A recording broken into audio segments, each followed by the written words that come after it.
Hey, this is Pamela Schneider. I'm the retail editor for Blue Book Services, and this is the Produce Reporter Week in Review. And Greg Johnson, our Director of Media Development, covered a bit of a story this week, but we will get to that in a minute. I am back in the office after attending the first in-person trade show of the year. Greg, did you have a little twinge of I wish I was there? Oh yeah, no question. Especially when you were at the golf tournament. Yes. That was Well, every state is having a different experience, and I joke with my friends the whole saying we're all in it together. No one's in it together. My house isn't even in it together. Every state is in it differently, and it's so clear seeing the pictures and video from Texas. It's a completely different experience than any other state. Yeah, for sure. I mean, I had a lot of questions after Viva Fresh. Like, you write the just the facts story on how many people attended, what are they doing, but then I had like all these text on the download. So really, how really was it? The biggest question was, were there buyers there? And that's going to be the biggest question for the next couple of shows. And I'm going to say everyone that I expected to be there was there. Especially the Texas-based ones. You saw a lot of guys from Market Street, United Supermarkets. You saw the guys from Harps and Homeland, the Arkansas and Oklahoma corridor. Notably absent would be retailers that have very strict policies on their employees. HEB, for example. They did have one person there, but she was part of the Clean Eating Challenge. Walmart, I didn't see anyone from there. But I didn't really expect them to let their people out of the office. I'm gonna be honest. They're not gonna go anywhere till next year. Right. So, but as we have been through before, I feel like this was almost starting over for Viva Fresh. I've been involved with the organization for years. I was part of the original retail food service outreach board, trying to get retailers and food service buyers to come to a show, especially a new show, that when you've lost the momentum of having this is going to be a challenge for all of the shows going forward. When we lose the momentum of annual attendance, of something you just look forward to year after year after year, you're going to have to work to get it back. And if you add, we're still in the middle of a pandemic, you add that on top of it, and it's going to be a challenge to get buyers to come. Well, every attendee has to weigh the value of attendance, and the shows have to be honest with what they're about. Some shows are strictly a transactional show. Some shows, as a member, you're compelled to go, and that's the way you financially support that organization. Some regional events, a lot of what they do is meet amongst themselves, and there's a lot of value, and that's what they did before, and that's what they'll continue. And each show just has to be a little more targeted and honest and present a strong value proposition to attendees. And the people that were there, I mean, there was about 1,300 people were there, anywhere from 175 to 200 buyers. Those are the estimates that they had coming out of that. Every person I talked to was thrilled to be there, so happy they attended, and so happy to get back to business as we are comfortable with. You know, but if you are not comfortable with the way it used to be, you're not going to be comfortable at a show. The masks come off, people are hugging, people are standing 2 feet apart. If you are a locked down household or locked down company, you're not going to be comfortable at one of these shows. Going into Florida next week, for SCPC, I can see that being even more wide open as far as people's comfort level with being maskless, with being close together, with being indoors, even though we will be in Florida, so there are a lot of opportunities for patio groupings. And there were a fair number of people that I talked to at Viva Fresh who were not comfortable so much with how close everyone was. And before the show, Viva Fresh really focused on hey, we need you to wear masks. We're going to provide these opportunities. We're going to color code your badges based on comfort level of contact with people. But it's like a herd mentality. And as soon as people slide into being comfortable having drinks inside and just, you know, doing whatever, if you had gone to the hotel bar, it would not have looked any different than any other hotel bar a year ago. So just take that with a grain of salt. If you're not comfortable with being together, you're not going to be comfortable with being in a show. Well, just that explanation, it'll hit everyone differently. Some people will go, awesome, I can't wait to get back to that. And some people will be horrified. And you have to base your participation on your comfort level and your organization's comfort level and rules. And that's okay. Yeah.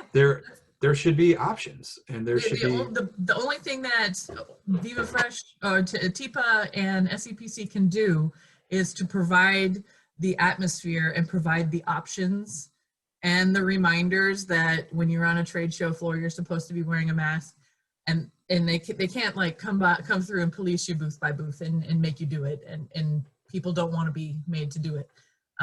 So that it's that all they can do is provide the outlet and the opportunity, and people are going to make make of it what they are going to do. Well, the industry has always been one of those that the market decides a lot of things, and that's a good thing. And really, our society used to be that way. So, you know, going into SEPC that too is something that I'm going to get like a more solid idea of, because I will be there next week, obviously. A more solid idea of how we're going to handle education sessions and trade shows. Viva Fresh stuck to golf, networking, opening reception, expo. That was it. They had the results of the Clean Eating Challenge as a banquet, as a keynote address, just kind of a let's all get together in one room safely. I mean, there were 1 million tables and half capacity tables, which was cool.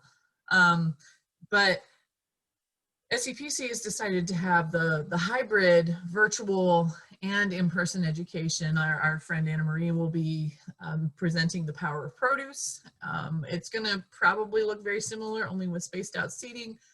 I think a lot of people appreciated Viva Fresh for not having any education, just sticking to let's get all back together.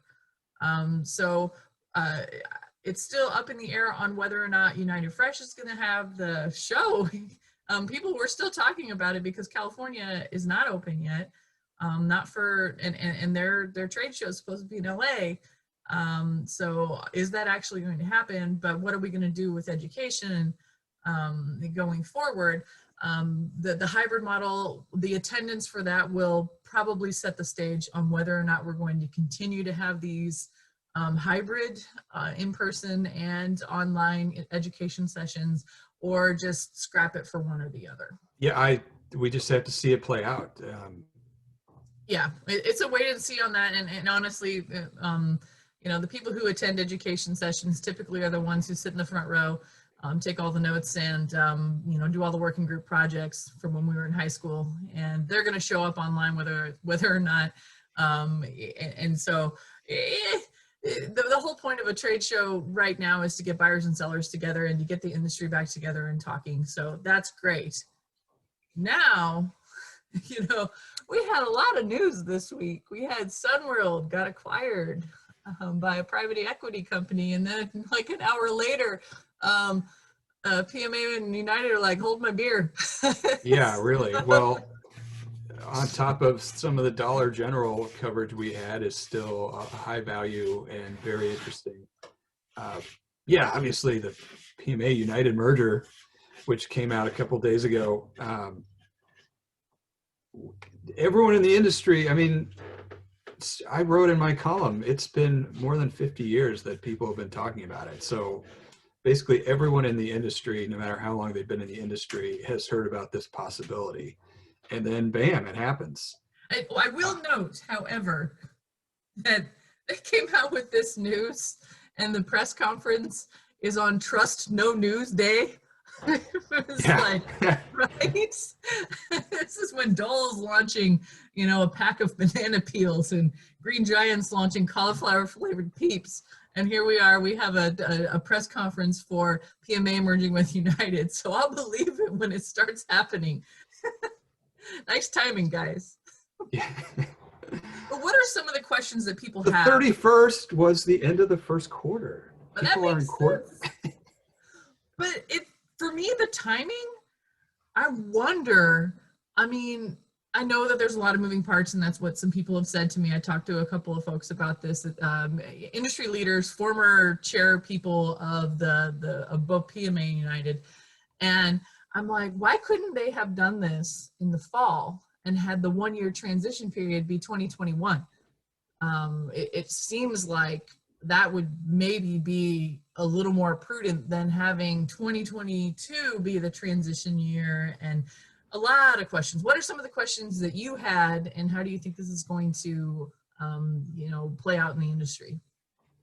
Well, yeah, there's so many angles on this. I guess the most important thing is what is it going to be to members? Because while there was some waste in having two associations, both associations did different things and kind of had different focuses. And so how's it going to be coming together?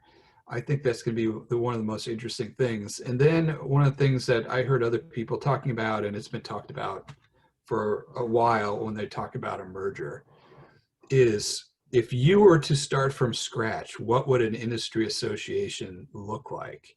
Well, this is the opportunity.